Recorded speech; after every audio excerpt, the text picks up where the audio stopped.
Le pouvoir créateur, en fait, c'est pas devenir peintre ou devenir chanteur, c'est tout simplement trouver la force de vie intérieure qui nous donne le plaisir de faire, peu importe ce qu'on fait. C'est ce pouvoir régénérateur. Exemple, si tu es cuisinier, bon, tu as une idée, tu as une recette, mais pendant quelques années, il va falloir changer. Souvent, on plonge dans ce qu'on sait faire et pendant ce temps, on prend des postures aussi dans ce qu'on fait et on est séparé du pouvoir créateur. Cet exercice, pas que pour le pouvoir créateur aussi, lorsqu'on entreprend un chemin de transformation intérieure dans la méditation, le yoga, la recherche de la lumière, du recentrage, de la purification, on travaille beaucoup sur nous et du coup on est fatigué, on est ridé, on a les yeux enflés, enfin un peu mon état aujourd'hui. On est un chiffon parce qu'on est rentré dans son âme intérieure, on a rencontré son ego, on a ressenti des regrets, on a ressenti des comment dirais-je, tristesses, des injustices de part et d'autre, on a tout nettoyé, on a envoyé le pardon. Ah, maintenant le corps il est donc maintenant on fait quoi? Maintenant on va chercher de la force. Voilà.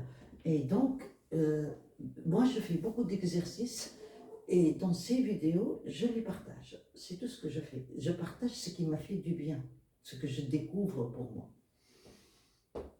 On va se mettre comme ça, on va tenir ses genoux et surtout l'exercice, c'est sentir ce qui se passe dans le corps pendant l'exercice, la conscience du corps.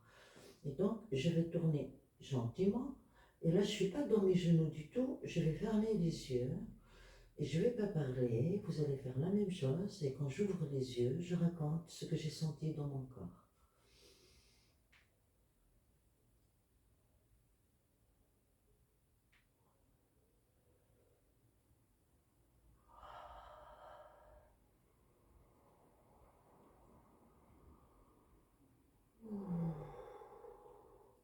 Ah, ouh, ouh, ah,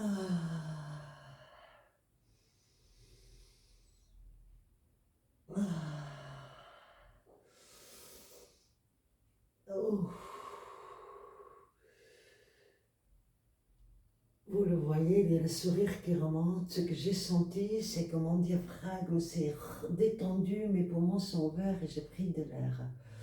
En fait, quand on fait l'exercice, on va fermer les yeux, comme si on doit le décrire après, ce qui va nous permettre de s'échapper de sa pensée, de se concentrer sur ce qu'on fait. Donc, bien entendu, chaque exercice que je propose, il a son contraire. Là, j'étais dans cette posture, et là, on va faire le contraire. Je plie ici et je plie là. Et pareil, je vais essayer de mettre un poids ici et laisser la tête aller en arrière. Et en même temps, en plus, après, pardon, je ferme les yeux et je me concentre sur ce qui se passe dans mon corps et je le décris après. Donc j'ai un poids ici. Donc pourquoi un poids? Car si je me courbe comme ça et je vais faire ça, l'exercice, moi j'ai envie de vider.